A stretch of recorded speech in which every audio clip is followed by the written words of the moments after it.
దీంట్లో పురుగులు వస్తున్నాయి కదా.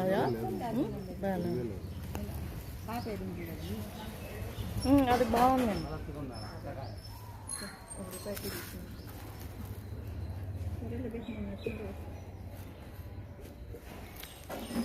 నీ పేరు ఏం పేరు?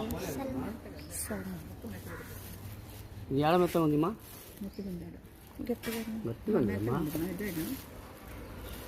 నువ్వు ఊరుకుండకుండా మళ్ళీ వచ్చి ఇది చేసినావు. నేనేం చేసినామ్మా?